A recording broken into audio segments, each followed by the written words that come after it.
ஆண்டவரும் அருமை இரட்சகருமாகிய இயேசு கிறிஸ்துவின் ஈடினேற்ற நாமத்தினாலே சபையார் யாவரையும் அன்போடு வரவேற்கிறேன். சொல்லப்பட்ட வார்த்தைகளையும் இரட்சகராய் இருக்கிற கர்த்தருடைய அப்போஸ்தலராகிய எங்களுடைய கட்டளைகளையும் நீங்கள் நினைவு கூறும்படி இந்த நிருபங்களினால் உங்கள் உண்மையான மனதை நினைப்பூட்டி எழுப்புகிறேன். என்ன செய்கிறாரு? எழுப்புகிறேன். இன்றைக்கு இதை தான் நாம் தியானிக்க போகிறோம். உண்மையான மனதை நினைப்பூட்டி எழுப்புகிறேன். ஆமென். இப்போ உண்மையான மனதை நினைப்பூட்டி எழுப்புகிறேன் அப்படின்னு சொல்கிற அந்த வார்த்தை எதற்காக அவர் சொல்லுகிறார் என்கிறதை தான் இந்த நாளில் தியானிக்க போகிறோம். அதற்கு நாம் முதல் அந்த 2 அதிகாரங்களை நாம் வாசிக்கும் பொழுது இந்த 2ஆம் நிருபத்தை இப்பொழுது உங்களுக்கு எழுதுகிறேன் என்று சொல்வதற்கான பொருளை நாம் அங்கு பார்க்க முடியும். ஆனால் இப்போது 2 நிருபத்தையும் முழுமையாய் படித்து அந்த காரியங்களை புரிந்து இந்த 3வது அதிகாரத்துக்கு வரும் பொழுது நமக்கு தெரியும் ஏன் இந்த 2ஆம் நிருபம் எழுதப்பட்டது என்று. அதில் ஒரு காரியத்தை அவர் சொல்லுகிறார். உங்கள் உண்மையான மனதை நினைப்பூட்டி எழுப்புகிறேன். என்னங்க? நினைப்பூட்டி எழுப்பு. அப்போ உண்மையான மனது, அது ஆங்கில பைபிளில் சொல்லுகிறது பியூர் மைண்ட். என்னதுங்க? அப்போ உண்மை என்று இங்கே சொல்லப்படுகிற அந்த காரியம் என்னவென்றால் கலப்படமற்ற, என்னதுங்க, கரப்ஷன் இல்லாமல் கலப்படமற்ற ஒரு மனது நமக்குள்ளே இருக்கிறது. சொல்லுங்கள். கலப்படமற்ற ஒரு மனது நமக்குள்ளே இருக்கிறது. ஆனால் அதை நாம் மறந்து போயிருக்கிறோம். என்ன செஞ்சிருக்கிறோம்? இப்போ அதை நினைப்பூட்டி எழுப்பும்படியாய் அவசியம் உண்டாயிருக்கிறது. அப்போ யாரை எழுப்புவாங்க? உறங்குகிறவர்களை எழுப்புவாங்க. அப்போ உள்ள நம்முடைய மனதில் சில காரியங்கள் உறங்கி போய் இருக்கிறது, மறந்து போன போல இருக்கிறது. ஆனால் மறக்கலை, அது தூங்கிக்கிட்டு இருக்கிறது. ஏன்னா புறம்பே இருக்கிற அநேக காரியங்கள் வந்து அதை மூடி போட்டிருக்கிறது. ஒரு சூரிய வெளிச்சத்தை எப்படி மேகம் மூடி இருக்கிறதோ அதுபோல நம்முடைய உண்மையான மனதை உலகத்தில் இருக்கிற அநேக காரியங்கள் மறைத்திருக்கிறது. இப்பொழுது இந்த மேகங்கள் நீங்க வேண்டும். மேகங்கள் நீங்கும் பொழுது என்ன உண்டாகும்? சூரியனுடைய வெளிச்சம் அழகாய் பிரகாசிக்கிறது போல நம்முடைய மனதின் மேலே அப்போது நம்முடைய ஆழ் மனது ஒன்று இருக்கிறது. அது உண்மையான மனது. அதிலே தேவனுடைய சத்தியம் நாம் விசுவாசிக்கிறோம். அது நம்முடைய இருதயத்தில் அது ஆழமாய் பதிந்திருக்கிறது. ஆனாலும் மேல் மனது புறம்பான காரியங்களை குறித்து அறிகிற இந்த உலக அறிவினாலே அநேக மேகம் போன்று அந்த சத்தியத்தை மூடி வைத்திருக்கிறது. இப்பொழுது என்ன செய்ய வேண்டும் என்றால் அந்த உண்மையான மனதை கொஞ்சம் நினைப்பூட்டி தட்டி எழுப்பி அதில் செயல்பட வைக்க வேண்டிய ஒரு கட்டாயம் அப்போஸ்தலனாகிய பேதுருக்கு உண்டாயிருந்தது. அந்த உண்மையான மனது எதினால் நிறைந்திருக்கிறதா? வேதம் சொல்லுகிறது, முன் சொல்லப்பட்ட வார்த்தைகள். ஆமென். என்னதுங்க? முன் சொல்லப்பட்ட வார்த்தைகள். தீர்க்கதரிசிகளால் நமக்கு முன் சொல்லப்பட்ட வார்த்தைகள். தீர்க்கதரிசிகள் யார்? தீர்க்கதரிசிகள் நமக்கு முன்பாக என்ன சொன்னார்கள் அப்படின்னு பார்க்கும் பொழுது முதலாம் புத்தகமே நமக்கு இந்த உலகத்தின் படைப்பை குறித்து மோசேயினால் தேவ மனிதனினால் தீர்க்கதரிசனமாக எழுதப்பட்டது தான். என்னதுங்க? ஆமாம். ஆரம்பம் எப்படி இருந்தது? தேவன் எல்லாவற்றை எப்படி உண்டாக்கினார்? என்ன நடந்தது? பூமி எப்படி உருவாக்கப்பட்டது? பூமியின் நிலை என்னவா இருந்தது? அது எப்பொழுது அழிக்கப்பட்டது? திரும்ப எப்படி புதுப்பிக்கப்பட்டது? இனி வரப்போகிற நாட்களிலே இந்த பூமிக்கு நாம் பார்க்கிற வானத்துக்கு என்ன முடிவு இருக்கிறது? இதெல்லாம் தேவன் நமக்கு முன்பாகவே தம்முடைய தீர்க்கதரிசிகளினாலே சொல்லப்பட்ட வார்த்தைகள். அதை நாம் விசுவாசிக்கிறோமா இல்லையா? ஆகிலும் நாம் இவ்வுலகத்திலே புறம்பான கல்வி அறிவு, அநேக காரியங்களை குறித்து தெரிந்து கொள்ளுகிற காரியத்தில் அநேக தேரி நாம் படிக்கிறோம், அநேக காரியங்களை புரிந்து கொள்ளுகிறோம்.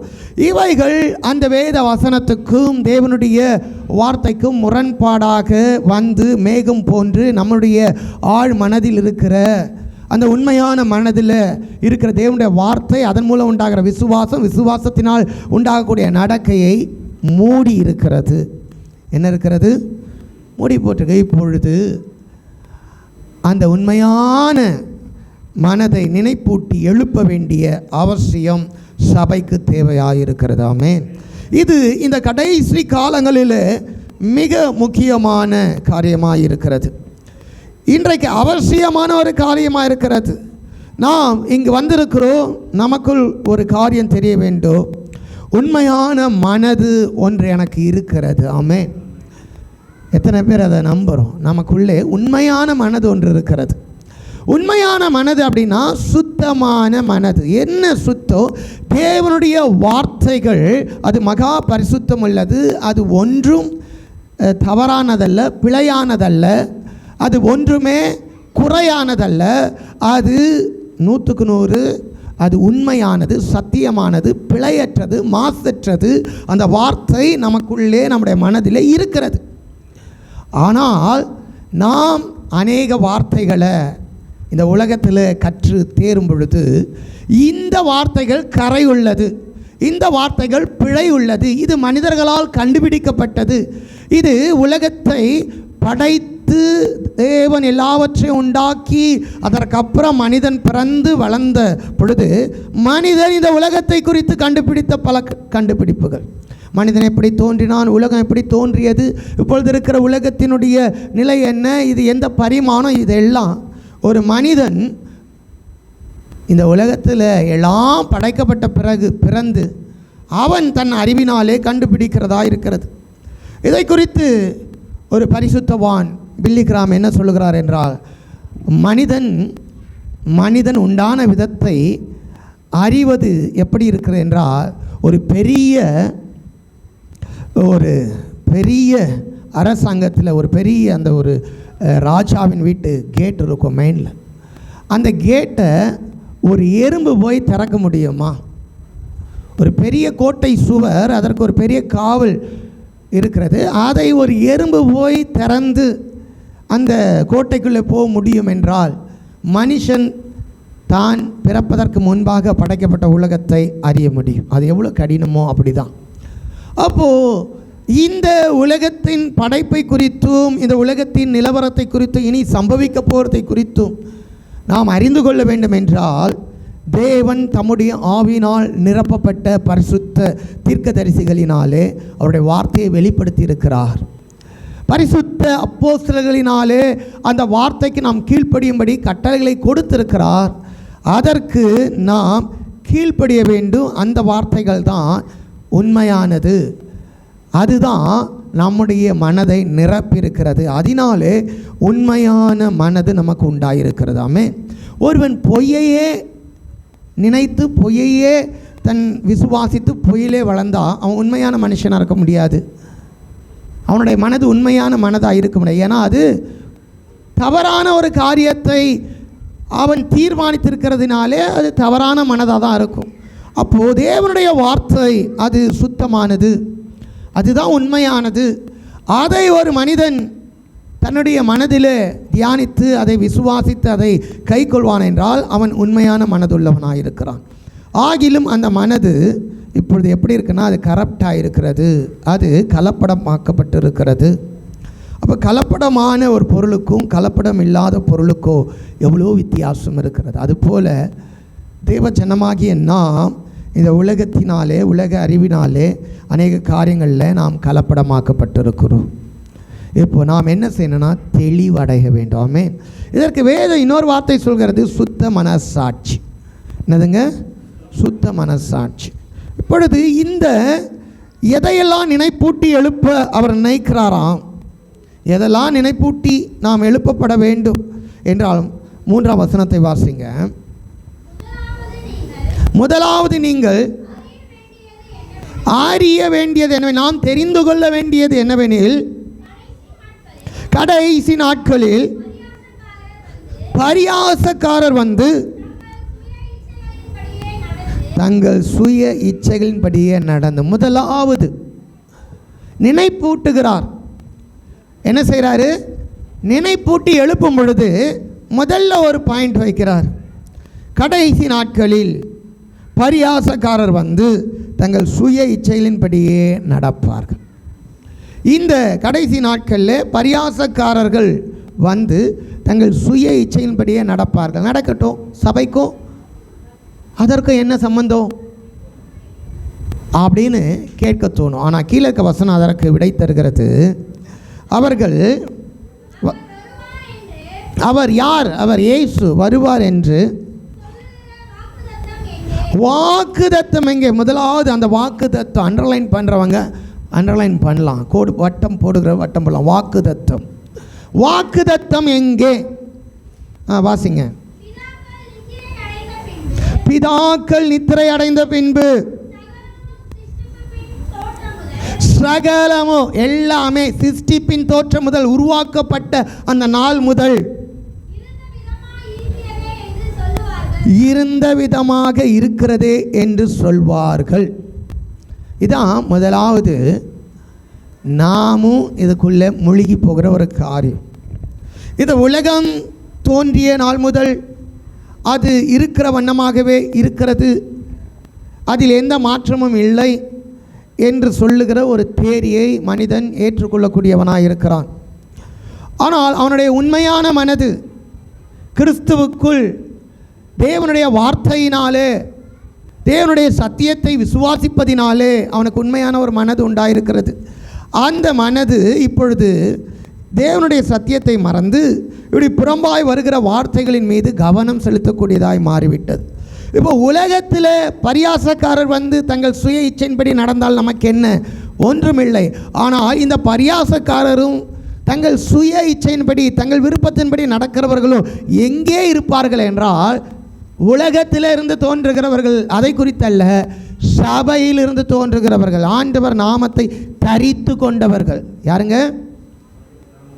இயேசுவின் பெயர்னாலே வருகிறவர்கள். அவர்கள் யார்?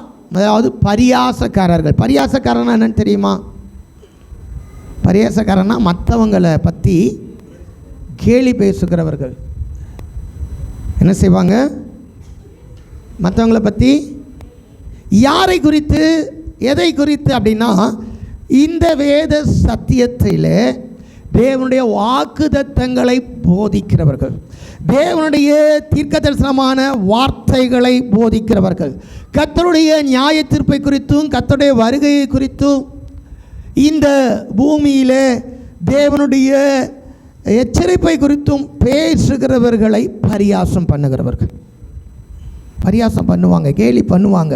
அவங்க வார்த்தைகளை எடுத்து இது தவறுன்னு சொல்லி அவர்களை வேறு விதம் மன உளைச்சலுக்குள்ளே உண்டாக்குகிற ஒரு கூட்டம் கடைசி நாட்களில் வருவார்கள். அது மாத்திரமல்ல, இப்படி தேவனுடைய வாக்குத்தத்தத்தையும் தீர்க்கதரிசியினால் சொல்லப்பட்ட தேவனுடைய வார்த்தைகளையும் நியாய தீர்ப்பையும் கர்த்தருடைய வருகையையும் மனிதனுடைய ரட்சிப்பு அல்லது அவனுடைய ஆக்கனை தீர்ப்பாகிய காரியங்களையும் குறித்து பேசுகிறவர்களை அவர்கள் கேலி செய்கிறவர்கள் மாத்திரமல்ல, மாறாக இவைகள்லாம் ஒன்றுமில்லை என்று மற்றவர்கள் நம்பத்தக்கதாய் தங்கள் சொந்த விருப்பத்தின்படி நடக்கிறவர்களாய் மாறி போவார்கள்.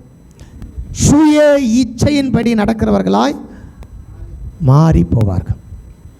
அப்போ இந்த நாட்களிலே நாம் கவனிக்க வேண்டிய ஒரு மிகப்பெரிய முக்கியமான காரியம், அப்படி உபதேசிக்கிற உபதேசங்கள், கிருபையை தவறாய் பயன்படுத்துகிற உபதேசங்கள் பெருகி வருகிற நாட்களில் நாமும் அவைகளை பார்க்கறதுல ரொம்ப முழுகி போய் கொண்டிருக்கிறோம். சபையில் வந்து வார்த்தையை கேட்குறத காட்டிலும் செல்ஃபோனில் நமக்கு பிடித்தமான, அதுவும் நம்முடைய மனசுக்கு ஏற்றபடி நம்மை ஆறுதல் படுத்துகிற, பாவத்தை கண்டித்து உணர்த்தாமல் பாவத்தினுடைய நியாய தீர்ப்பு மனிதனுக்கு உண்டு என்பதை எச்சரிக்காமல், கர்த்தர் நீதிபரர், அவர் நியாயாதிபதி என்று சொல்லுகிற காரியங்களை மறைத்து ஆண்டவர் நம்மை மன்னிக்கிறவர், நம்மோடு இருக்கிறவர். இன்னும் தவறு செய், ஆண்டவர் அதை எல்லாம் ஒரு பொருட்டாக எடுக்க மாட்டார். உன் மன விருப்பத்தின்படி நட, அதற்காக தான் கர்த்தர் உன்னை தெரிந்து கொண்டார் என்று சொல்லுகிற காரியங்களை, நமக்கு இன்பமான வார்த்தைகளை தேடி பார்க்கிறவர்களானால் அப்படிப்பட்டவருடைய மனது தட்டி எழுப்பப்பட வேண்டிய நேரத்தில் இருக்கிறோம். என்ன செய்கிறோம்? அவருடைய சுய இச்சை, அவருடைய பரியாசம் என்னதென்று முதல்ல இருக்கிற 2 அதிகாரங்களை தயவு செய்து நீங்கள் வீட்டில் போய் அமர்ந்து படித்தால், இந்த 3ஆம் அதிகாரத்தில் எதை குறித்து பேசுகிறார், எதை குறித்து இங்கே எழுதப்படுகிறது என்பது நமக்கு தெளிவாகும். என்னாகும்? அப்போ முதல் 2 அதிகாரங்கள் இருக்கிறது, அதில் சில காரியங்களை குறித்து எழுதுகிறார். அது ரொம்ப மிக முக்கியமாய் நாம் தெரிந்து கொள்ள வேண்டும். அதனால தான் இந்த 3ஆம் அதிகாரத்தில் 2வது வசனத்தில் ஒரு வார்த்தையை சேர்க்கிறார். என்னன்னா, இரட்சகராய் இருக்கிற கர்த்தருடைய அப்போஸ்தலராகிய எங்களுடைய கட்டளைகளை, இயேசு கிறிஸ்துவை அறிமுகப்படுத்த அல்ல வாழ்த்துதல் சொல்ல எத்தனையோ வார்த்தைகளை பயன்படுத்துகிறாங்க. ஒவ்வொரு அதிகாரத்திலும் அவங்க என்ன எழுத வராங்களோ அந்த நோக்கத்தின்படி ஒரு இன்ட்ரடக்ஷன் தருவாங்க. ஆனால் இங்கே இரட்சகராய் இருக்கிற அப்படின்ற அந்த வார்த்தையை ஏன் எழுதுனாங்க அப்படின்னா, அதற்கு தான் நாம் அந்த முதல் 2 அதிகாரங்களை நன்றாய் படிக்கணும். நமக்கு நேரம் தான், கொஞ்சம் அதற்குள்ளேயும் போய் என்னத்தை இங்கே சொல்ல வராரு என்கிறத நாம் அறிந்து கொள்வோம். ஏன் இங்கே இந்த 3ஆம் அதிகாரத்தில் அவர் இந்த நிருபத்தை எழுதும் பொழுது இரட்சகராய் இருக்கிற இயேசு கிறிஸ்து, இயேசுவை குறித்து எழுதுகிறார் என்றால், இதே அதிகாரத்தில் 15ஆம் வசனத்தை நமக்கு வாசிக்கலாம். 15 நம்முடைய கர்த்தரின் நீடிய பொறுமையை ரட்சிப்பென்று எண்ணுங்கள். போதுங்க.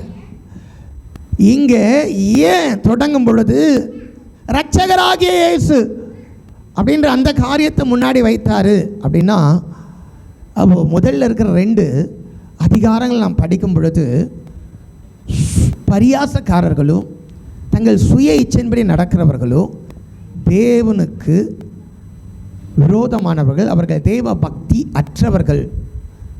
அப்போ தேவ பக்தி அற்றவர்களுக்கு வருகிற ஒரு முடிவு தான் நியாய தீர்ப்பு. அந்த நியாய தீர்ப்பு எப்படிப்பட்டது? தேவன் யாரையெல்லாம் நியாயம் தீர்த்திருக்கிறார்? தேவ தூதர்களை நியாய தீர்த்திருக்கிறார். ஆதியாகமம் 6ஆம் அதிகாரத்தில் பூமியில் அக்கிரமம் பெருகிய பொழுது இந்த முழு மனு குலத்தையும் அவர் நியாயம் தீர்த்திருக்கிறார். அன்றைக்கு இருந்த வானமும் பூமியும் அழிக்கப்பட்டது. இப்பொழுது இருக்கிற வானமும் பூமியும் கர்த்தருடைய வார்த்தைக்கு அக்கினினாலே அழிக்கப்பட காத்திருக்கிறது. அப்போ சிருஷ்டிப்பின் தோற்றம் முதல் ஒரே நிலையில் இல்லை. சிருஷ்டிப்பு உண்டான விதம் எப்படி என்பதெல்லாம் வேதம் நமக்கு தந்து இருக்கிறது. இதை ஏன் இப்பொழுது சபைக்கு எழுதி நம்முடைய உண்மையான மனதை தட்டி எழுப்புகிறது என்றால், அதுக்கு தான் அவர் தொடங்கும்போது சொல்கிறாரு, இரட்சகராகிய இயேசு கிறிஸ்து, இரட்சகராகிய இயேசு கிறிஸ்து அவர் இன்றைக்கு நம்மிடத்தில் நீடிய பொறுமையாக இருக்கிறதுக்கு காரணம் என்னென்னா, நாம் ரட்சிக்கப்படுவதற்கு. எதுக்குங்க? அப்போ நாம் ரட்சிக்கப்படணும்னா நம்முடைய உண்மையான மனது என்ன செய்யப்படணும்? தட்டி எழுப்பணும். அப்போ திரும்ப அந்த தீர்க்கதரிசிகளால் சொல்லப்பட்ட வார்த்தைகளை நினைப்பூட்டும் பொழுது, வேதத்தில் தீர்க்கதரிசிகள் தான் இந்த உலகம் எப்படி உண்டானது. முதல் புத்தகமே நமக்கு ஒரு மிகப்பெரிய சத்தியத்தை வெளிப்படுத்துகிறது. முதல் புத்தகம் எப்போ எழுதப்பட்டது? அது மோசேயின் காலத்தில் எழுதப்பட்டது. மோசேயின் காலத்தில் வனாந்திரத்தில் விடுதலை பயணம் பெற்று வரும்பொழுது எழுதப்பட்டது. ஆனால் அவர் எழுதுகிறார், ஆதியிலே தேவன் வானத்தையும் பூமியும் சிருஷ்டித்தார். அப்போ இதுதான் தீர்க்கதரிசிகளினால் சொல்லப்பட்ட தேவனுடைய வார்த்தை. இந்த உலகத்தினுடைய படைப்பு எப்படிப்பட்டது? பிறகு அவர் எழுதுகிறார், அவர் இருந்த காலம் இப்போ ஆனால் தொடக்கத்தின் ஆதாமின் காலத்திலிருந்து அவர் எழுதுகிறார் 6ஆம் அதிகாரத்தில், மனிதர்களுடைய அக்கிரமம் பூமியில் பெருகினதினாலே தேவன் ஜலப்பிரயாத்தை வள வைத்து அப்பொழுது இருந்த அந்த உலகத்தை அழித்து போட்டார். அப்போ அந்த பூமியினுடைய படைப்பும் அதனுடைய காரியம் எப்படி இருந்தது, அதற்கு அப்புறமா பூமியினுடைய படைப்பும் காரியம் எப்படி இருந்தது. அப்புறம் ஆதியாகமம் 11ஆம் அதிகாரத்தில் ஆண்டவர் இந்த பூமியை பல கண்டங்களாய் பிரிக்கும் பொழுது, பாஷைகளாய் மாறும் பொழுது படைப்பின் தோற்றங்கள் எப்படி மாற்றப்பட்டது. எனவே உலகத்தில் பரிணாமம் என்கிற கொள்கையில் மனுஷன் இப்படி வந்தா அப்படி வந்தா ஏதோ சொல்லலாம். ஆனால் வேதம் சொல்கிறது, அவர் தமது சாயலின்படியோ தமது ரூபத்தின்படியும் மனுஷனை சிருஷ்டித்தார். இது உண்மையான மனது. ஏன்னா உண்மையான வார்த்தையை நம்முடைய மனதில் வைக்கும் பொழுது நம்முடைய மனது உண்மையான மனதாக இருக்கிறது. அப்போது அதை தான் இந்த வேதம் சொல்கிறது, பியூர் மைண்ட் அப்படின்னா சுத்தமான உண்மையான என்பது இங்கே சுத்தமான கலப்படம் இல்லாத சத்தியமான வார்த்தைகளை கொண்ட மனது உண்மையான மனது. அப்போது இது இந்த உலகத்தின் உபதேசங்களாகிய பல தேரிகள் மேகம் போல வந்து மறைக்கும் பொழுது, நாமும் ஆவிக்குரிய வாழ்க்கையில் நம்முடைய விசுவாசத்தில் நம்முடைய மனதில் நாம் கற்றுக்கொண்ட உலகத்தின் அறிவின்படி கொஞ்சம் சோர்ந்து போய் நாம் அப்படி கலப்படத்துக்குள்ளே வந்துட்டோம். இப்போது உள்ளான மனிதனை உள்ளான மனசை கொஞ்சம் நினைப்பூட்டி எழுப்ப திரும்ப அந்த வார்த்தைகள் நமக்கு பிரசங்கிக்கப்பட வேண்டியதாக இருக்கிறது. ஏன்னா நாம் ரட்சிக்கப்பட வேண்டும். ஏங்க, அப்போ தேவனுடைய நீடிய பொறுமை, இந்த நாட்களில் நம் மீது ஆண்டவர் வைத்திருக்கிற நீடிய பொறுமையை ரட்சிப்பு என்று எண்ண வேண்டும். அதான் கிருபை. அப்போ நாம் என்ன செய்யக்கூடாது, நம்முடைய மனதை கரைப்படுத்தக்கூடாது. நம்முடைய மனதை உலகத்திலிருந்து வருகிற தேரிகளினாலே, உலகத்திலிருந்து நாம் கற்றுக்கொள்கிற காரியங்களினாலே கரைப்படுத்தக்கூடாது. நம்முடைய மனதை கரைப்படுத்தக்கூடிய பரியாசக்காரர்கள், தங்கள் சுய இச்சையின்படி நடக்கிற கூட்டத்தார்கள் எழும்பி தெரிந்து கொள்ளப்பட்டவர்களையும் வஞ்சிக்கத்தக்கதான உபதேசங்களை கொண்டு வருவார்கள். என்னதுங்க கொண்டு வருவார்கள் அங்கே இருந்தது, இப்போது கொண்டு வந்து நம்ம என்ன கற்றுக்கொள்ள வேண்டும், என்ன இன்றைக்கு நாம் தெரிந்து கொள்ள வேண்டும் என்றால், நம்முடைய உண்மையான மனதை நினைப்பூட்டி எழுப்பும்படி ஆண்டவர் விரும்புகிறார். ஆமே, உண்மையான மனது. அது எது உண்மையான மனது என்றால், முன் சொல்லப்பட்ட தீர்க்கதரிசிகளால் முன் சொல்லப்பட்ட வார்த்தைகள். என்னதுங்க இந்த வேத வருஷம் அவர்கள் என்ன சொன்னார்கள், வாக்குத்தத்தத்தை தந்தார்கள்.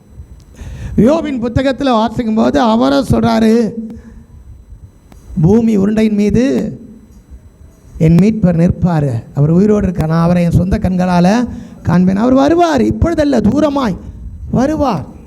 இப்போ இப்படிப்பட்ட காரியங்கள் இன்றைக்கு இருக்கிற அறிவியல் யுகத்தில், அறிவியல் கண்டுபிடிப்பில் என்னதுன்னா அது நம்மை மறக்க செய்கிறதா இருக்கிறது. அப்போ யாருக்கு நினைப்பூட்ட வேண்டும்னா மறந்து போனவங்களுக்கு தான் நினைவுபடுத்த வேண்டும்.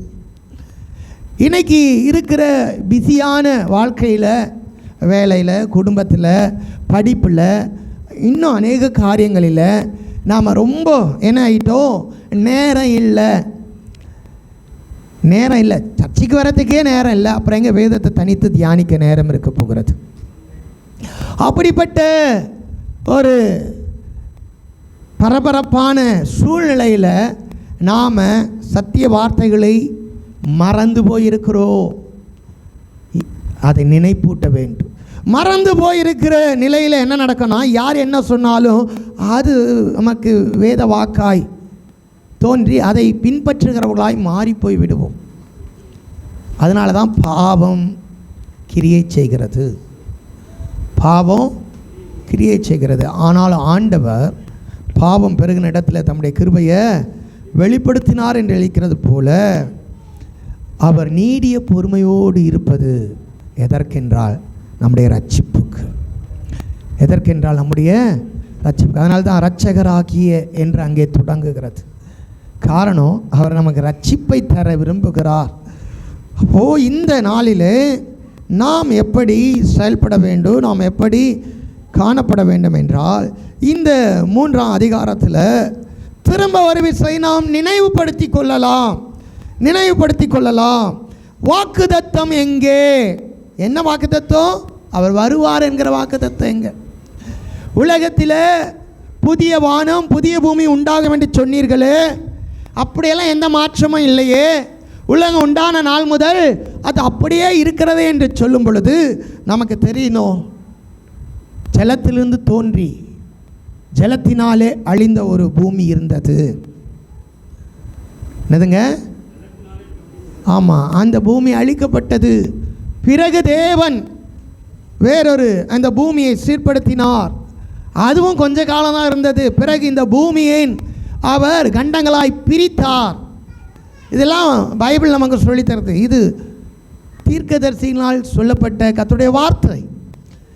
அப்போது இவ்வளோ காரியங்கள் ஏன் நடந்தது, எதற்காக நடந்ததுன்னு நாம் ஆராய்ந்து பார்த்தால் அதற்கு பின்பு அதற்கு ஒரு பேக்ரவுண்ட் என்னவாக இருக்குன்னா, பாவத்தின் தண்டனையினாலே இந்த விளைவுகள் வந்திருக்கிறது. எதனாலே அப்படிப்பட்ட நியாய தீர்ப்புகள் இந்த பூமியில் உண்டாக்கப்பட்டது என்றால், பாவம் எங்கெல்லாம் பயங்கரமாக கிரியை செய்தோ அப்பெல்லாம் கர்த்தர் தண்டிக்கும் பொழுது இப்படிப்பட்ட காரியங்கள் உண்டானதா இல்லையா? எத்தனை பேர் ஆதியாகம புத்தகம் படிச்சிருக்கிறோம்? 6ஆம் அதிகாரத்தில் ஒரு அழிவு வந்ததா? வந்துச்சா இல்லையா? ஏன் வந்தது? பாவம். ஏன் வந்தது? அப்போ அவங்க தேவனுடைய வார்த்தையை அக்காலத்திலே பரியாசம் பண்ணினார்கள். அவர்கள் தங்கள் சுய இஷ்டத்தின்படி நடந்தார்கள். தேவன் அன்றைக்கு என்ன செஞ்சார்? தண்டனையை அனுப்பினார். அதை நமக்கு திஷ்டாந்தமாக வைத்திருக்கிறார். அப்புறம் ஆதியாகமம் 11ஆம் அதிகாரத்தில் நாம் படிக்கும் பொழுது அவர் பூமியை பகுத்தார், கண்டங்களாய் பிரித்தார். காரணம் என்ன? பாவம். அவர்கள் தேவனுடைய சித்தத்துக்கு, தேவனுடைய வார்த்தைக்கு மாறாய் நடப்பது பாவம். தேவனுடைய வார்த்தையின்படி நடப்பது நீதி. தேவனுடைய வார்த்தையின்படி நடப்பது தான் நீதி. நீதிமான் என்றால் என்ன? கர்த்தருடைய வார்த்தையின்படி நான் நடந்தால் நான் நீதிமான். நான் அதை விசுவாசிக்காமல் நான் வேறு விதமாய் நடப்பேன் என்றால் நான் அநீதி உள்ளவன். அப்போது தேவ சித்தம் என்னவென்றால், பூமி எங்கும் மனுஷர்கள் சிதறி போக வேண்டும் என்பதுதான் தேவ சித்தம். ஆனால் நடந்தது என்ன? அவர்கள் பாபேல் கோபுரத்தை கட்டி எல்லாம் ஒரே இடத்துல இருக்கணும்னு நினச்சாங்க. அதனாலே அங்கே தேவன் என்ன செஞ்சார்? பூமியை பகுத்தார், கண்டங்களாய் பிரித்தார், பாஷைகளை மாற்றினார். அப்போ ஒரே நிலையில் இல்லை. அப்போது இதை நினைவுபடுத்தி பார்க்கணும். நமக்கு ஏன் நினைவுபடுத்தணும்னா, அந்த இடங்களிலெல்லாம் கூட தேவனுடைய வார்த்தைக்கு பயந்து நடந்தவங்களுக்கு கிருபை கிடைத்தது. அவர்கள் ரட்சிக்கப்பட்டார்கள். அப்படிப்பட்ட சூழ்நிலையிலெல்லாம் தேவனுக்கு பயந்து வாழ்ந்த நீதிமான்களுக்கு என்ன கிடைத்தது? கிருபை கிடைத்தது. அந்த கிருபை அவர்களுக்கு ரட்சிப்பை தந்தது. அந்த தேவன் இன்றைக்கு நம் மீது நீடிய பொறுமை உள்ளவராக இருந்து இந்த வார்த்தைகளை திஷ்டாந்தமாய் நமக்கு வெளிப்படுத்தி நினைப்பூட்டுகிறதற்கு காரணம் என்னவென்றால், நாமும் ரட்சிக்கப்பட வேண்டும். நாம் என்ன செய்யப்பட வேண்டும்? ரட்சிக்கப்பட வேண்டும். தொடர்ந்து வாசிக்கலாம். அதை வாசித்து நாம் கடந்து போகலாம். தொடர்ந்து வாசிங்க. முதலாவது வாக்குத்தத்தம் எங்கே என்று கேட்பார்கள். 4ஆம் வசனம் வாசிங்க. எங்கே?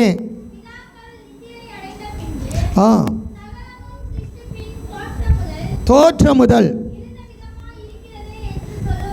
சொல்லுவார்கள். ஆனால் அப்படி இருக்கிறதா? இல்லை. அப்போ நாம் இதை நினைவில் வைத்தாதான் அந்த பொய்யை என்ன செய்ய மாட்டோம்? நம்ப மாட்டோம். இதை நாம் மறந்துட்டா வருகிற உபதேசங்களை நம்பிடுவோம். அதனால தான் நினைப்பூட்டுறார். மறந்து போயிருந்தால் அதை திரும்ப நினைவுபடுத்த வேண்டும்.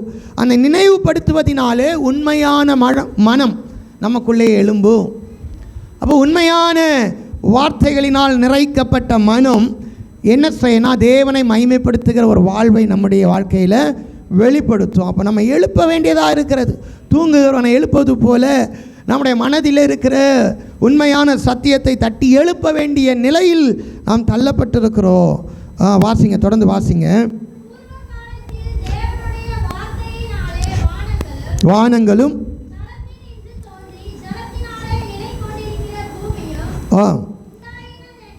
என்பதையும். முதல் காரியம் நினைப்பூற்றாரு. தேவனுடைய வார்த்தையினால தான் எல்லாமே சிருஷ்டிக்கப்பட்டது. வானங்களும் நாம் வாழ்கிற இந்த பூமியும் அவருடைய வார்த்தையினாலே உண்டாக்கப்பட்டது. அப்பொழுது இருந்த உலகம்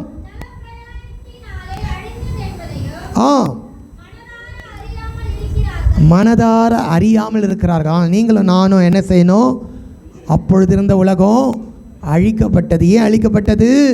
துர்மார்க்கத்தினாலே, பாவத்தினாலே, சுய இஷ்டத்தினாலே, தங்கள் சுய இச்சைகளினாலே, தங்கள் மனம் போன போக்கினாலே வாழ்ந்ததினால் அழிக்கப்பட்டது. அவர்கள் ரட்சிக்கப்படலை, காப்பாற்றப்படலை.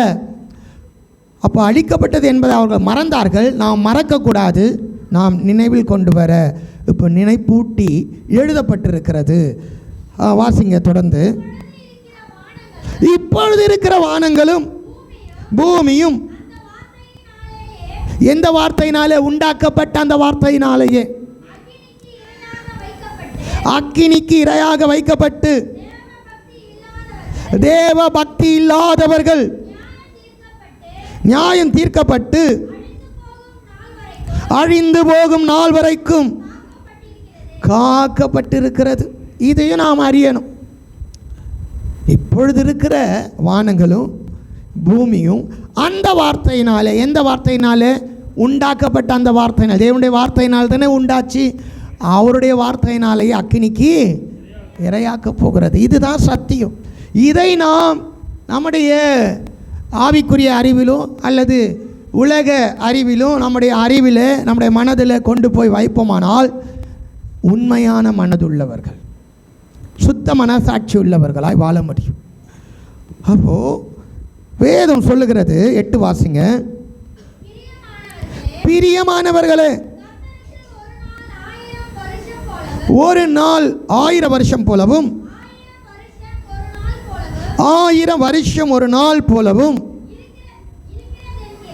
இருக்கிறது என்கிற இந்த ஒரு காரியத்தை நீங்கள் அறியாதிருக்க வேண்டாம். அப்போ நம்ம அறிய வேண்டிய காரியம், முதலாவது நீங்கள் அறிய வேண்டியது, நாம் தெரிந்து கொள்ள வேண்டியது, நம் நினைவில் வைக்க வேண்டியது இந்த சத்தியம்.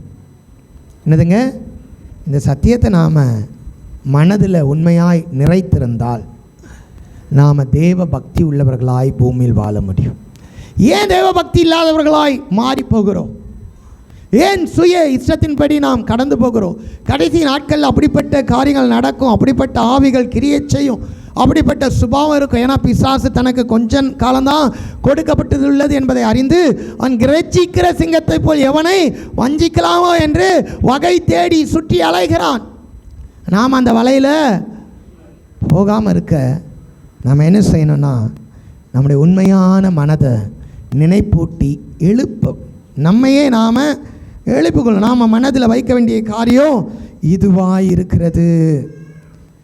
அப்போது நாம் வாழ்கிற இந்த உலகம், இந்த பூமி, நாம் பார்க்குற வானம், அதற்கு மேலே இருக்கிற வானங்கள் எல்லாம் கர்த்தருடைய வார்த்தையினாலே அழிக்கப்பட்டு போகும்.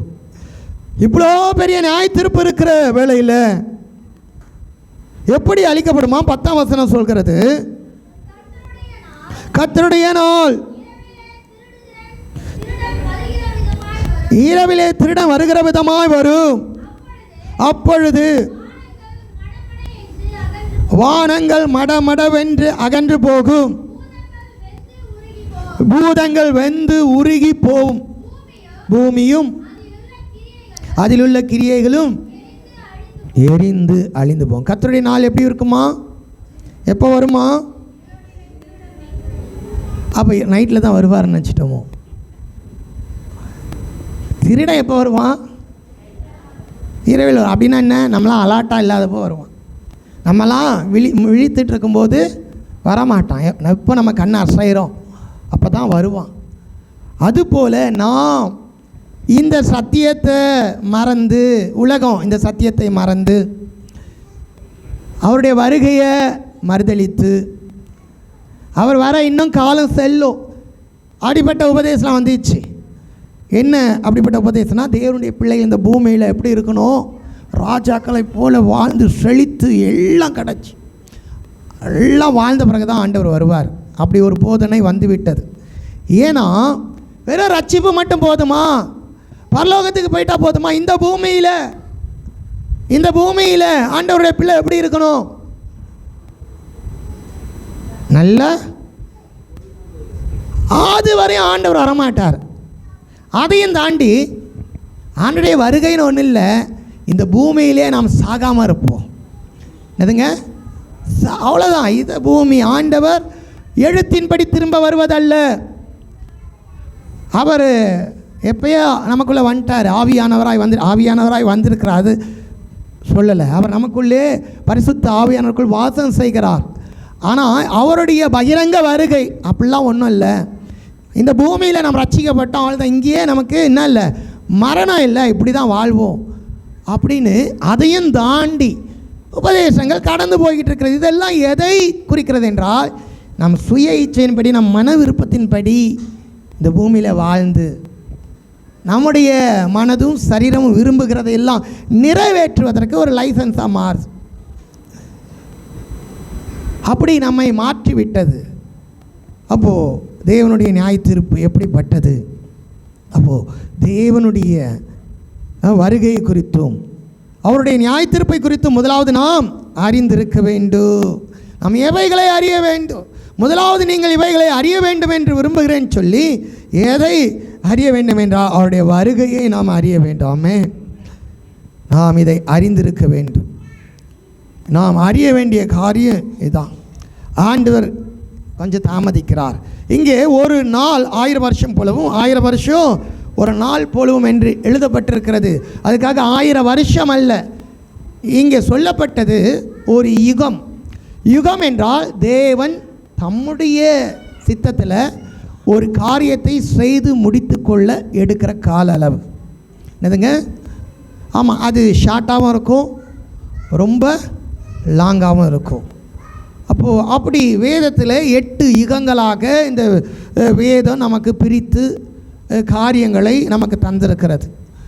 அப்படியாய் பாவமில்லாத ஒரு யுகம் இருந்தது. அப்புறம் பாவத்துக்குள் மனிதன் வீழ்ச்சி அடைந்தான்.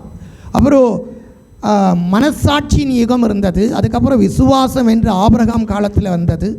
இப்போ அதுக்கப்புறம் நியாயப்பிரமாணத்துக்குள் இருந்தாங்க. இப்போ கிருபையின் யுகத்தில் இருக்கிறோம்.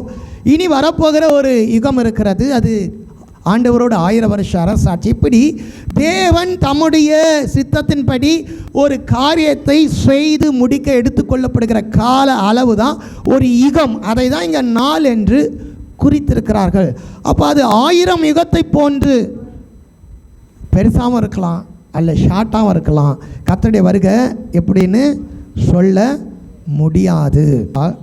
கர்த்தருடைய வார்த்தைகள் நம்முடைய மனதை ஆளுகை செய்ய வேண்டும். அப்பொழுது தான் அது உண்மையான மனது. அதுதான் உண்மையான மனது. அதை தான் நாம் விசுவாசிக்கணும், அதை தான் நாம் தியானிக்கணும். அப்போ தான் நாம் என்ன செய்யணும்னா தேவ பக்தி உள்ளவர்களாய் வாழ முடியும். தேவ பக்தி உள்ளவர்களாய் வாழ முடியும். 13ஆம் வசனத்தை வாசிங்க. அவருடைய வாக்குத்தத்தத்தின்படியே நீதி வாசமாயிருக்கும், புதிய வானங்களும் புதிய பூமியும் காத்திருக்கிறோம். இந்த உலகத்தில் நாம் எதற்காய் காத்திருக்கிறோம்? எதற்காய் காத்திருக்க வேண்டும்? எதற்காய் காத்திருக்கணும் அப்படின்னா, நிறைய பேர் சொன்னால் நான் கல்யாணத்துக்காக காத்திருக்கிறேன், நான் குழந்தை பிறப்புக்காய் காத்திருக்கிறேன், நான் வீடு கட்டுறதுக்காக காத்திருக்கிறேன். அதுக்கெலாம் காத்திருக்க வேணாம். அது என்ன செய்ய போகிறோம்? நாம் பூமியில் அது நிறைவேறும். அது ஒரு நாளும் தடைப்பட போகிறது இல்லை. அதெல்லாம் நம்ம செஞ்சுக்கிறோம். காத்திருக்கிறது என்றால் நாம் அடைய முடியாமல் ஒரு காரியம் வர காத்திருக்கணும். எதுக்கு காத்திருக்கிறோம்? ட்ரெயின் வருவதுக்கு காத்திருக்கிறேன், பஸ் வர்றதுக்கு காத்திருக்கேன். ஏன்னா நாம் அங்கே போயிட்டு பஸ்ஸில் ஏறி வர முடியாது. அது வரும்போது அது மாதிரி கர்த்தருடைய வருகைக்கு அவளோடு காத்திருக்கணும். 13ஆம் வசனத்தை வாசிங்களேன், 12ஆம் வசனத்தை வாசிங்களேன். சீக்கிரமாய் வரும்படிக்கு காத்திருங்கள். எதற்காக காத்திருக்கணும்? அவருடைய வருகைக்கு காத்திருக்கணும். வானங்கள் வெந்து அழிந்து உருகி போகும். அப்படிப்பட்ட ஒரு நாள் இருக்கிறது. ஆனால் நாம் ஆவலோடு காத்திருக்கணும். ஏன்னா இந்த வானங்களும் இந்த பூமியும் பூதலங்களும் எரிந்து உருகி போன பிறகு அவருக்கு காத்திருந்தவர்கள், அவருடைய பிள்ளைகளாகிய நமக்கு புதிய வானங்களும் புதிய பூமியும் உண்டாயிருக்கும், நீதி வாசமாக இருக்கும். இதான் வாக்குத்தத்தம். அப்போ இந்த வாக்குத்தத்தம் எங்கே? முதலாவது நம்முடைய மனதிலிருந்து நீக்கப்படுவதே எது? வாக்குத்தத்தம். அவர் நமக்கு தந்த வாக்குத்தத்தம் என்ன? அவர் நமக்கு தந்த வாக்குத்தத்தம் என்னங்க? நித்திய ஜீவனை நமக்கு அளிப்பேன் என்பதே அவர் நமக்கு தந்த வாக்கு. அந்த நித்திய ஜீவனுக்குள்ளே தான் இதெல்லாம் இருக்கிறது. அப்போ வாக்குத்தத்தங்களை, தேவனுடைய வார்த்தைகளை, சொல்லப்பட்ட தீர்க்க தரிசனங்களை பரியாசம் பண்ணி என்ன செய்வாங்க? பரியாசம் பண்ணி தங்கள் சுய இச்சைகளின்படி நடக்கிற கூட்டத்தாரை பார்க்கும் பொழுது அவைகளிலால் நாம் பிடிக்கப்படாமல் இந்த வேத வசனத்தை நினைப்பூட்டி நாம் வாழ்ந்தால் என்ன நடக்கும்னா, கிருபையில் பலப்படுவோம். என்ன செய்வோம்? கிருபையில் பலப்படுவோம். வேத அழகா சொல்லுது, கர்த்தராகிய இயேசு கிறிஸ்துவின் ரத்தம் சகல பாவங்களை நீக்கி நம்மை சுத்திகரிக்கிறது. நல்லது. சுத்திகரித்திட்ட பிறகு, நாம் சுத்தமாயிட்ட பிறகு திரும்ப நாம் பாவத்தில் விழாதபடி இருக்க என்ன செய்யணும்? என்ன செய்யணும்? அவருடைய கிருபை நமக்கு அதிகமாய் பெற்றுக்கொள்ளணும். கிருபை பெறுகிற இடத்துல பாவம் நம்மை மேற்கொள்ளாது. சரி, பாவம் நம்மோடு கூட போராடுகிறது, ஜெயிக்கணும். ஜெயிக்க முடியல அப்படின்னும் போது என்ன செய்யணும்? அதுக்கு தான் அவருடைய கிருபையில் பலப்படணும். கிருபையில் பலப்படுத்துறதுனா என்ன? தேவனுடைய வார்த்தையில் பலப்படுவது. ஏன்னா அந்த வார்த்தை கிருபையினாலும் சத்தியத்தினாலும் நிறைந்தவராய் நமக்குள்ளே வாசம். அப்போது தேவனுடைய வார்த்தைக்குள்ள கிருபை இருக்கிற அந்த வார்த்தையின்படி நாம் நடந்தால் நாம் பலமுள்ளவர்களாக இருக்கிறதுனால பாவத்தை மேற்கொள்ள முடியும். அந்த வார்த்தை தான் நமக்கு நினைப்பூட்டி எழுதப்பட்டிருக்கிறது. அந்த வார்த்தை தான் தேவ பக்தி உள்ளவர்களை தேவன் சோதனையிலிருந்து தப்புவிப்பார் என்று எழுதியிருக்கிறது. இப்பொழுது 2 பேதுருவின் புத்தகம் 2ஆம் அதிகாரத்தில் 9ஆம் வசனத்தை நாம் வாசிக்கலாம். கர்த்தர் தேவ பக்தி உள்ளவர்களை சோதனையிலிருந்து ரட்சிக்கவும் அக்கிரமக்காரரை ஆக்கினைக்குள்ளானவர்களாக நியாய தீர்ப்பு நாளுக்கு அறிந்திருக்கிறார். 10 வாசிங்க. விசேஷமாக அசுத்த இச்சையோடு மாம்சத்துக்கு ஏற்றபடி நடந்து கர்த்தத்துவத்தை அசட்டை பண்ணுகிறவர்களை அப்படி செய்வார்.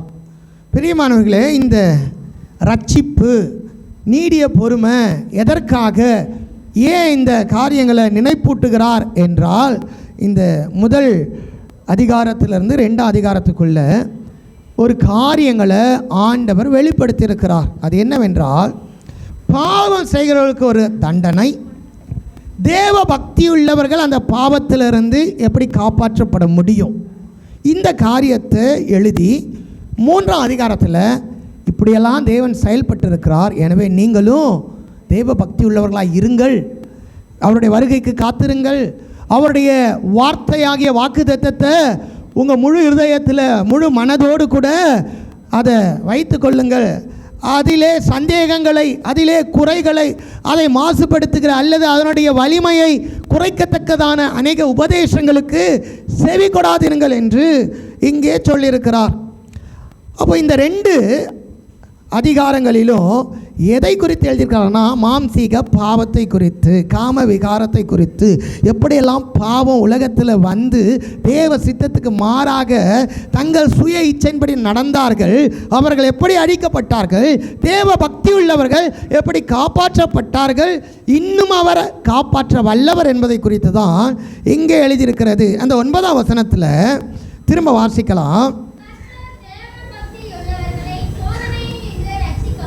என்ன சோதனை, என்ன சோதனை அப்படின்னா, கீழே இருக்க வசனம் அழகாய் சொல்லுது, இச்சை.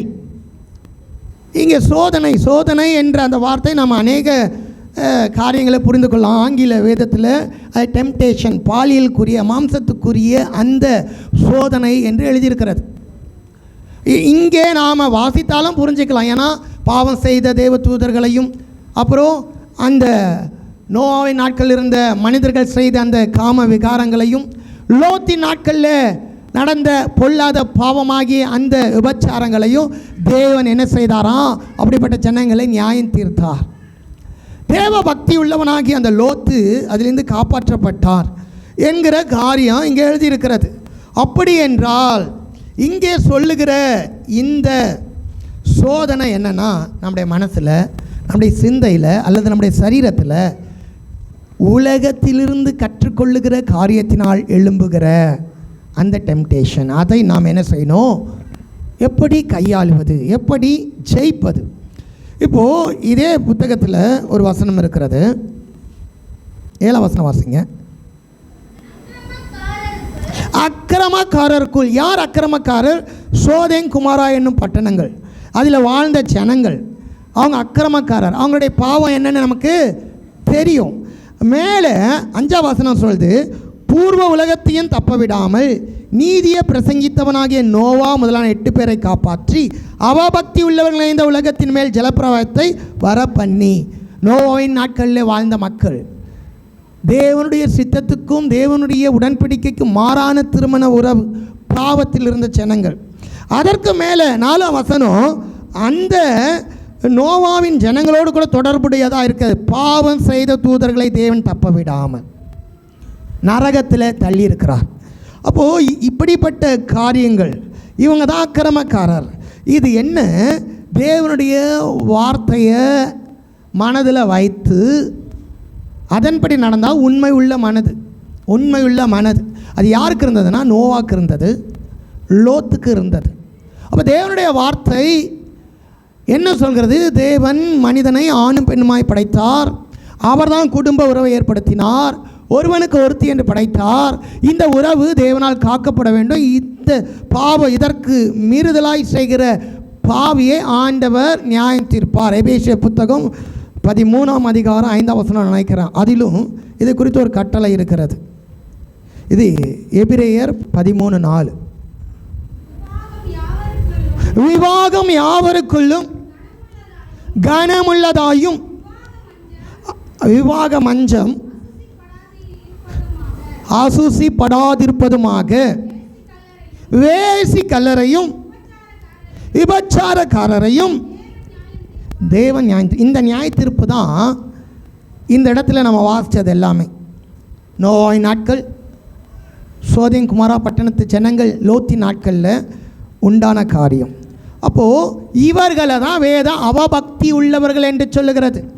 ஏன்னா அவங்க மனதில் மனிதன் தன் சுய இஷ்டத்தின்படி, தன் சுய விருப்பத்தின்படி நினைக்கலாம், யோசிக்கலாம், செயல்படலான்னு வந்துட்டாங்க. தேவனுடைய வார்த்தையை படி நடக்கலை.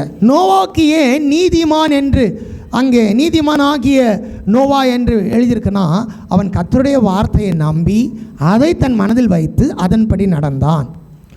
அப்போது தேவனுடைய வார்த்தையை யார் ஒருவர் தன் மனதில் உண்மையாய் ஏற்று அதன்படி நடக்கிறாங்களோ அவங்க தேவ பக்தி உள்ளவர்கள், அவங்க தான் நீதிமான், சரியானவர்கள். அவர்கள் தான் தேவனுடைய பார்வையில் வாழ்வதற்கு தகுதியானவர்கள்.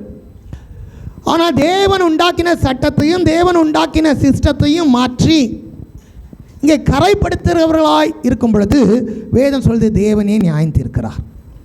இது வெறும் சரீரத்தினாலே உண்டாகிறது மாத்திரமல்ல, மனதிலும் சிந்தையிலும் வார்த்தைகளிலும் கூட பாவம் என்று இயேசு கிறிஸ்துவே சொல்லியிருக்கார். ஒரு பெண்ணை இச்சையோடு பார்ப்பது அவன் இருதயத்தில் என்ன செஞ்சானா?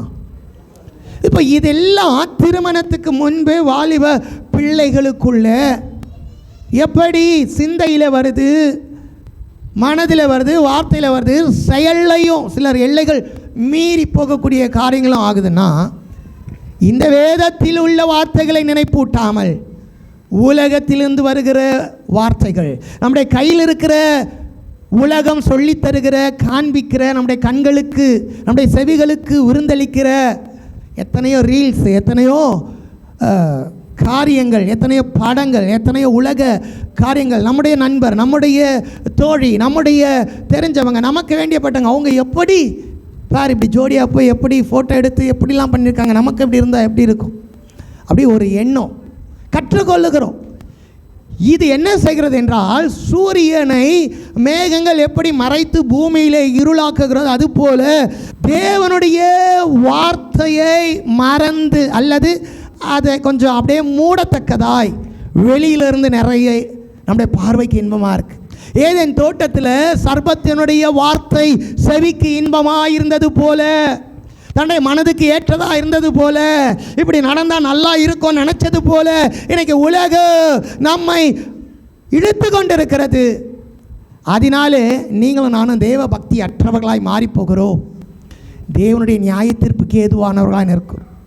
பிரியமானவர்களே, இயேசு கிறிஸ்துவை அறியாதவர்கள், அவருடைய இரத்தத்தினால் கழுவப்படாதவர்கள், அவர்கள் சரீரத்தினாலே ஒரு காரியம் நடைபெற்றால்தான் பாவம் என்று நினைக்கிறார்கள். ஆனால் பரிசுத்த வேதம் சொல்லுகிறது இச்சை பாவம். என்னதுங்க? ஆமாம். அப்படின்னா ஒருத்தரை நேசிக்கிறது அல்லது ஒருத்தர் இடத்துல அன்பு செலுத்துகிறது தவறா அப்படின்னா, உங்களுடைய நேசிப்போ உங்களுடைய அன்போ உங்கள் நினைவில், உங்கள் கற்பனையில், உங்கள் கனவில், உங்கள் ட்ரீமில் எதை கொண்டு வருகிறது என்பதை நீங்கள் ஆராய்ந்து பாருங்கள். எதை உங்கள் சரீரத்தில் உணர்வுகளில் கொண்டு வருகிறது என்பதை ஆராய்ந்து பாருங்கள். எதை நோக்கி அந்த அன்பும் அந்த பாசமும் அந்த காரியங்களும் இயங்குகிறது? காம விகாரத்தை மாத்திரமா? அப்படின்னா அது பாவம். அங்கே அந்த மஞ்சத்தை அசுசிப்படுத்தாமல் உன் நினைவினாலும் செயல்களினாலும் உன் படுக்கையை தீட்டுப்படுத்தக்கூடாது. அப்போது இதெல்லாம் அவபக்தி உள்ளவர்கள் காரியம். இதற்கெல்லாம் நியாய தீர்ப்பு இருக்கிறது. நாம் நம்முடைய உண்மையான மனதை எழுப்பத்தக்கதாய் வேதம் நினைப்பூட்டுகிறது. ஆவியானவர் இந்த காலவில் நம்மோடு பேசுகிறார். ஏன் என்னுடைய செயல் மறைவாக இருக்கிறது? ஏன் என் செயல் மற்றவர்கள் பார்வைக்கு தலைகுனிய வைக்கிறது? ஏன் அப்படின்னா, நீங்கள் உண்மையான மனதை தூங்க வச்சுட்டு பொய்யான வார்த்தைகள் உங்கள் மனதில் நிறைத்ததுனால இருள் மூடி இருக்கிறது. அதான் பாவம். அப்போ வேதம் சொல்கிறது, உங்கள் உண்மையான மனதை நினைப்பூட்டி எழுப்புகிறே. இந்த காலவில் ஆவியானவர் நமக்குள்ளே ஒரு உண்மையான மனதிற்கு உள்ளான மனிதன் இருக்கிறார். அதில் சத்தியத்தை அறிந்திருக்கிறோம், சத்தியத்தை விசுவாசிக்கிறோம், அவர்தான் இரட்சகர்னு தெரியுது. ஆனாலும் ஏன் பாவத்துக்குள்ளே போகிறோன்னா, இப்படிப்பட்ட உபதேசங்கள், இப்படிப்பட்ட நம்மை கவர்ந்திருக்கிற காரியங்களுக்கு அதிக முக்கியத்துவம் தருகிறோம், நம்முடைய நேரத்தை அங்கே செலவிடுகிறோம். ஆனால் அப்படிப்பட்ட ஜனங்களுக்குள் இருந்த ஒரு மனிதன் லோத்து. வாசிங்க அதே 7ஆம் வசனம். இருக்கையில் வருத்தப்பட்டு பார்க்குறான், கண்டு கேட்டு காதுகள்லையும் வருது. இன்றைக்கி 2 காரியம் நம்மக்கிட்ட இருக்குது. ஃபோனில் பார்க்குறோம், அந்த செய்திகளை கேட்குறோம். பார்த்து கேட்டு, பார்க்கவும் செய்கிறாரு, கேட்கவும் செய்கிறாரு. அவர்களுக்குள் தான் வாசம் பண்ணுறார். எங்கே தான் அவர் வசிக்கிறாரு? அதே சோதம் குமாரா பட்டணத்துக்குள்ளே தேவ பக்தி இல்லாத, தேவனுடைய சித்தம் என்ன, தேவனுடைய நோக்கம் என்ன, ஏன் தேவன் நம்மை படைத்தார், ஏன் பழுகி பெருகத்தக்கதாய் இப்படி ஒரு தலைமுறைகளை பெற்றெடுக்கத்தக்கதான அந்த சிஸ்டத்தில் படைத்தார், இதை குறித்து அறிவில்லாமல் மனம் போன போக்கில் வாழ்கிற அந்த ஜனங்கள் நடுவிலே வாழ்கிற ஒரு மனிதன். அவர் எப்படி இருந்தாராம்? கேட்டு, கண்டு கேட்டு நீதியுள்ள, தன்னுடைய இருதயத்தில் வாதிக்கப்பட்ட நீதிமானாகிய லோத்தை அவர் ரட்சித்திருக்க. அப்போ நீதி உள்ளன்னா என்ன அர்த்தம்? தெரியும் அவருக்கு தேவனுடைய சித்தம் இது, தேவனுடைய வழி இது, இது மாறான வழி, மாறான காரியம். ஆனால் நான் என்ன செய்ய மாட்டேன், அந்த வழியில் போக மாட்டேன், இந்த வழியில் தான் நடப்பேன், அவருடைய வார்த்தையின்படி தான் நடப்பேன். அதான் நீதி. அந்த தேவ நீதி நம்முடைய வாழ்க்கையில் இருக்கிறதா? அந்த தேவ நீதியை நாள்தோறும் நம்முடைய வாழ்க்கையில் வெளிப்படுத்துகிறோமா? இந்த லோத்து நினச்சிருந்தா எப்போ என்ன செஞ்சுருக்கலாம்? அக்கிரமக்காரருக்குள்ளே தான் வாசமாக இருந்தார். கண்ணால் பார்க்குறார் பாவங்களை, ஒவ்வொரு நாளும் காதால் கேட்குறாரு. அங்கே எந்த தடையும் இல்லை, அதுக்கு சட்டம் ஃப்ரீயாக அலோட் பண்ணியிருக்கிறது. அப்படி அவர் போயிருக்கலாம், ஆனால் அது அக்கிரமம், அது தேவ பக்தி இல்லாத காரியம். தனக்கு ஒரு காரியம் தெரியும், என் தேவன் இப்படிப்பட்டவர்களை நியாயம் தீர்ப்பார். என் தேவன் இப்படிப்பட்டவர்களை தேவனுடைய சித்தம் மனிதனை குறித்து இதுவல்ல, அவருடைய சித்தத்தை நிறைவேற்ற வேண்டும், அதற்காக வாழ்கிறேன் என்று அவருடைய வார்த்தையின்படி வாழ்ந்தார். அதனாலே அவர் ரட்சிக்கப்பட்டார். இந்த கடைசி காலத்தில் கர்த்தர் நீடிய பொறுமை உள்ளவராய் இருப்பது எதற்கென்றால் நம்முடைய ரட்சிப்புக்காக. பரியாசக்கார வரலாம், சுய இச்சையின்படி நடக்கிறவர்கள் பெருகலாம், அதை பார்க்கலாம், கேட்கலாம். அனுதினம் நம்முடைய செல்ஃபோனில், நம்முடைய கண்களில், நம்முடைய போகிற இடத்துல அது சூழ்ந்திருக்கலாம். ஆனால் அதை பின்பற்ற போகிறோமா?